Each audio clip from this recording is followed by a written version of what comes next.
Assalamualaikum warahmatullahi wabarakatuh. Nama saya Ahmad Hanan Lutfi, NIM 2019 10 11 03 11 161. Saya dari kelas D Hukum Pidana. Kali ini saya akan menjelaskan mengenai kejahatan terhadap nyawa. Tindak pidana pembunuhan atau kejahatan terhadap nyawa adalah berupa penyerangan terhadap nyawa orang lain.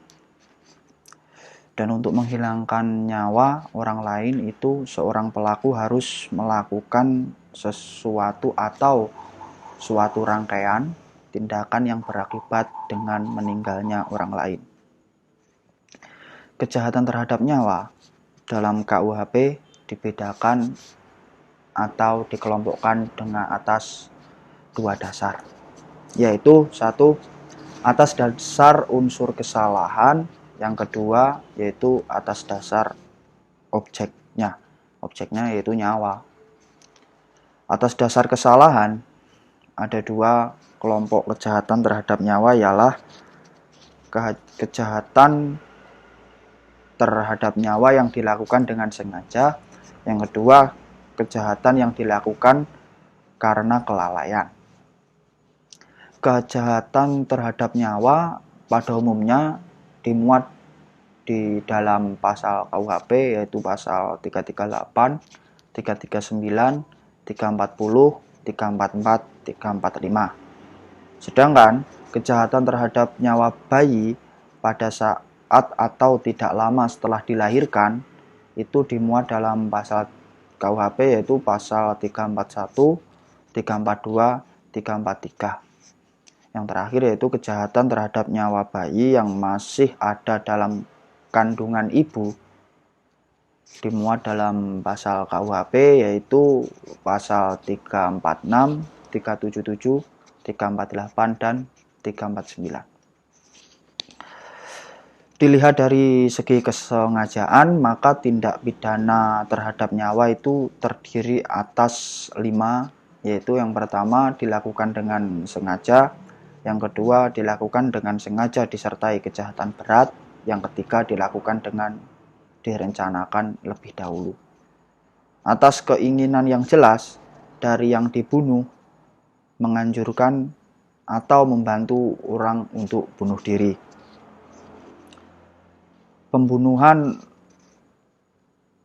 oleh ibu, pembunuhan oleh ibu terhadap bayinya atau pembunuhan bayi yang saya jelaskan kali ini karena di dalam tugas tercantum bahwa pembunuhan terhadap bayi dan pengguguran terhadap kandungan. Yang pertama adalah pembunuhan oleh ibu terhadap bayinya pada saat atau tidak lama setelah dilahirkan. Bentuk pembunuhan yang dilakukan oleh ibu terhadap bayinya pada saat dan tidak lama setelah dilahirkan, yang dalam praktek hukum sering disebut dengan pembunuhan bayi, yaitu ada dua macam, yaitu yang pertama pembunuhan bayi yang dilakukan tidak dengan berencana atau pembunuhan bayi biasa, tercantum dalam pasal KUHP, yaitu pasal 341. Dan pasal 341 di situ hukumannya 7 tahun. Dan yang berikutnya adalah pembunuhan mengenai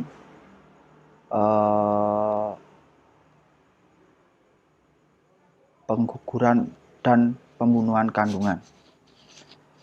Kejahatan pengguguran dan pembunuhan terhadap kandungan yaitu diatur dalam 4 pasal, yakni pengguguran dan pembunuhan kandungan oleh perempuan yang mengandung itu sendiri dicantumkan dalam pasal 346 KUHP.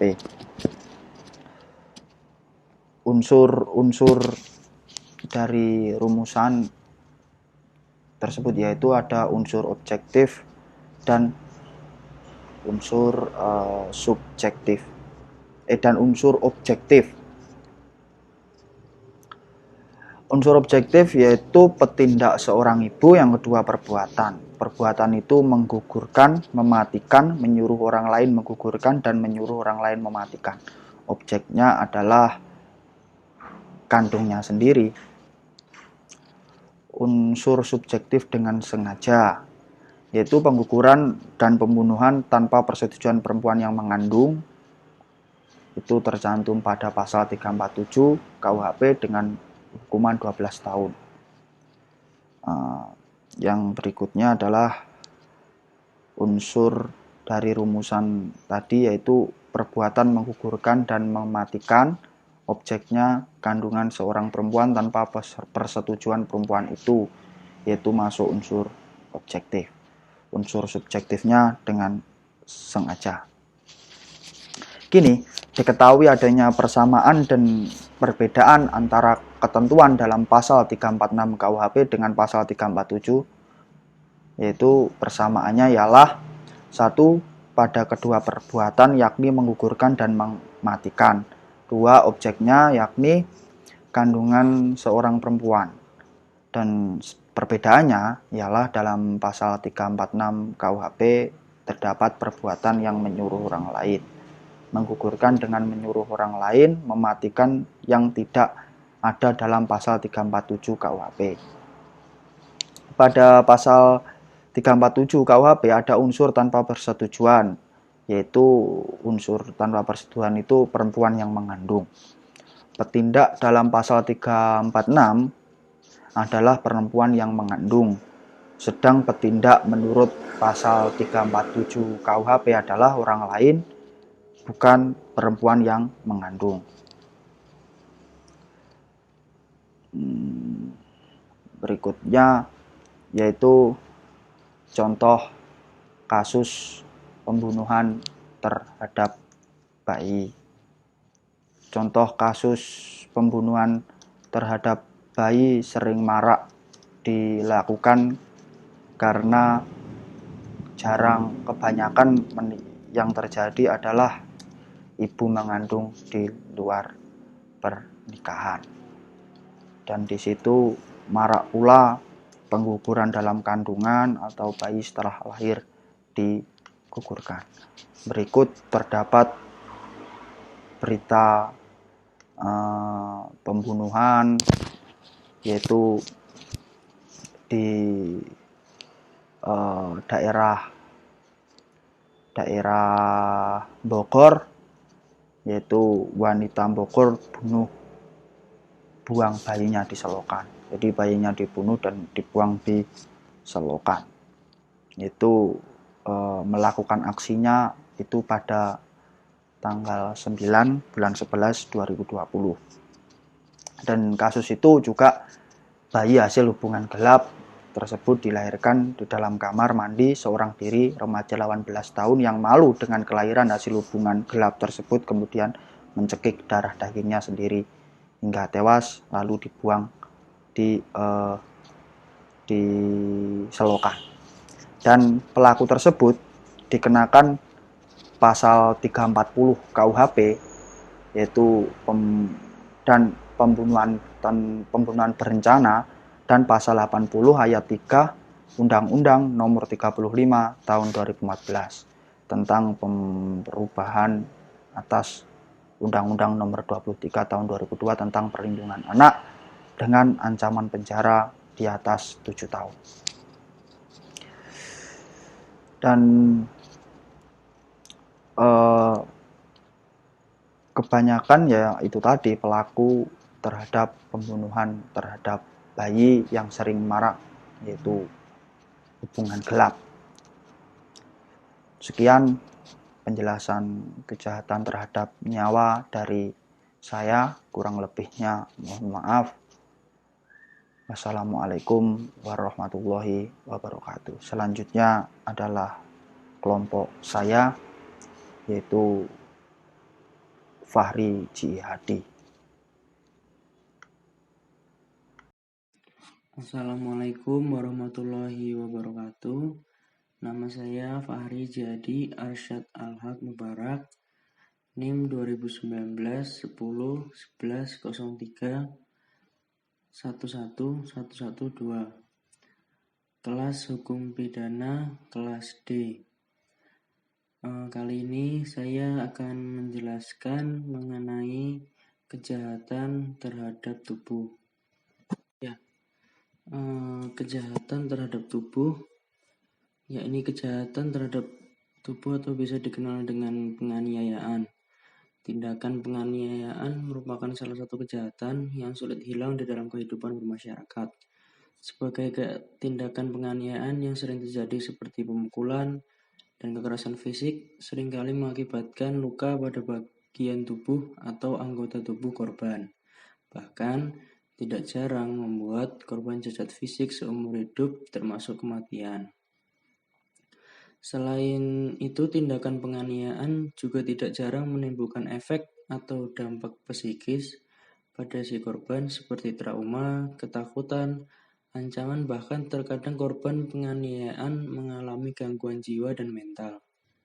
Tindakan penganiayaan ini dapat dijumpai di mana-mana seperti di lingkungan rumah tangga atau keluarga, di tempat umum maupun di tempat-tempat lainnya, serta dapat menimpa siapa saja.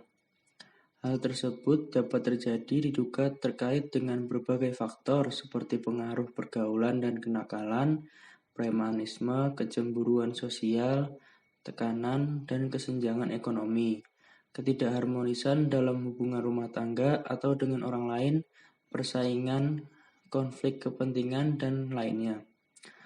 Kemudian unsur-unsur yang terdapat di dalam pengertian penganiayaan yaitu sebagai berikut. Adanya kesengajaan, adanya perbuatan, adanya akibat perbuatan yang dituju, yakni rasa sakit tidak enak pada tubuh, lukanya tubuh, kemudian yang terakhir akibat mana menjadi tujuan satu-satunya.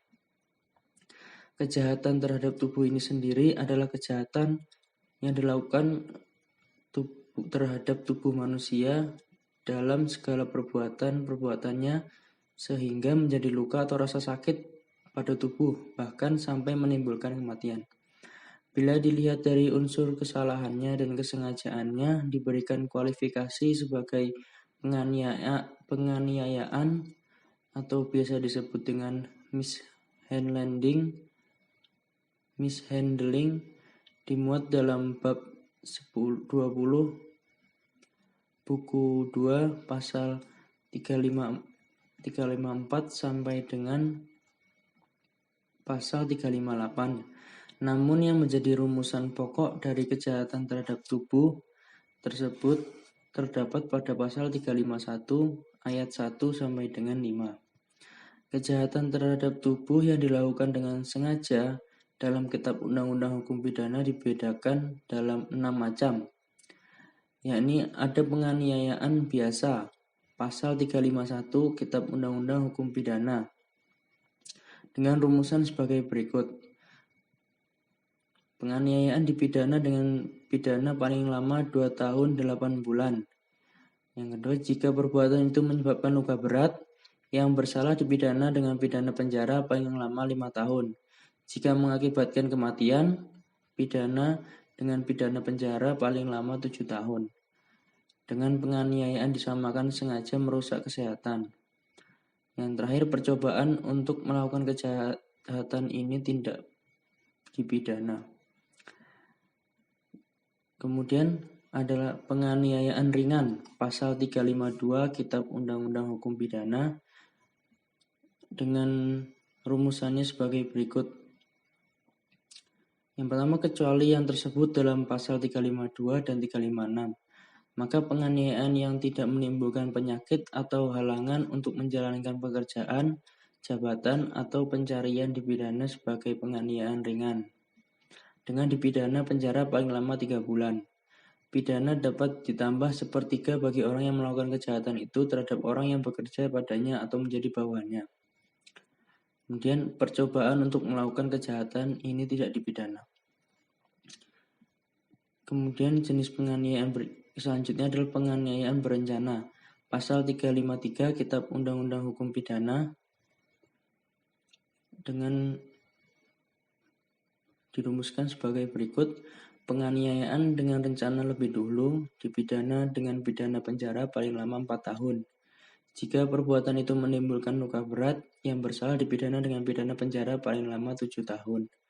Jika perbuatan itu mengakibatkan kematian, yang bersalah dipidana dengan pidana penjara paling lama 9 tahun.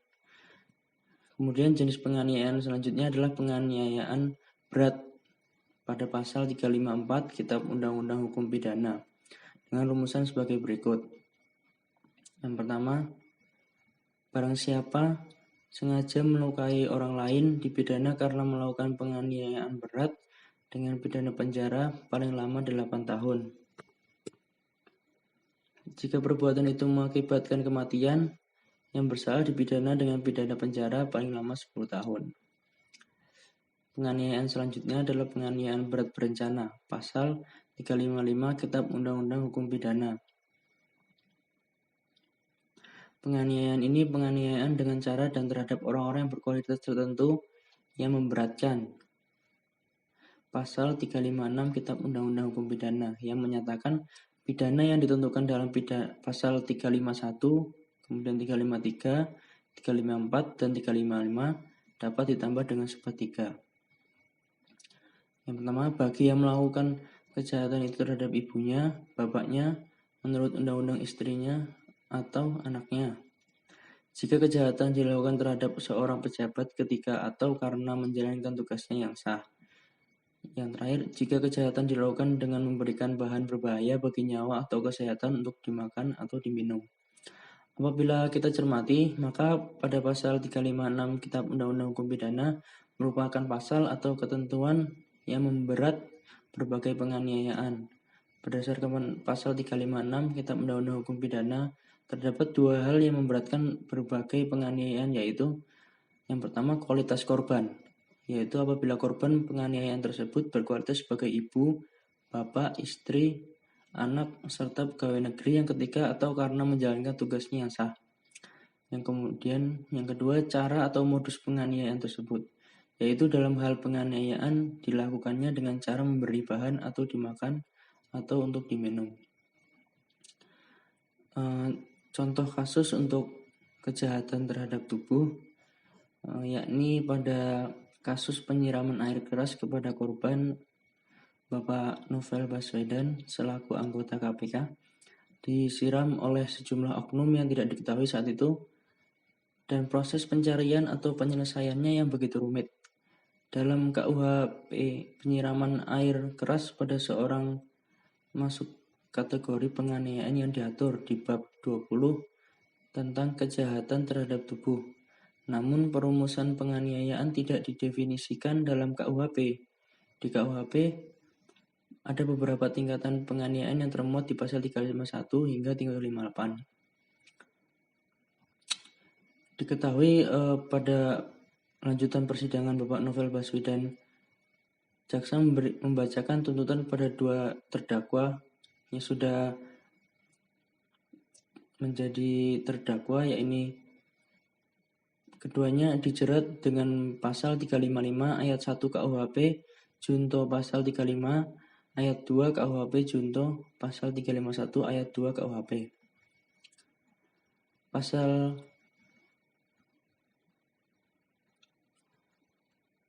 355 ayat 1 KUHP berbunyi, penganiayaan berat yang dilakukan dengan rencana terlebih dahulu diancam dengan pidana penjara paling lama 12 tahun. Kemudian pada pasal 353 ayat 1 dan 2 KUHP, 1. Penganiayaan dengan rencana lebih dahulu diancam dengan pidana penjara paling lama 4 tahun. Yang kedua, jika ayat 2-nya, jika perbuatan itu mengakibatkan luka-luka berat, yang bersalah dikenakan pidana penjara paling lama 7 tahun. Kemudian pada pasal 351 ayat 1 dan 2 KUHP,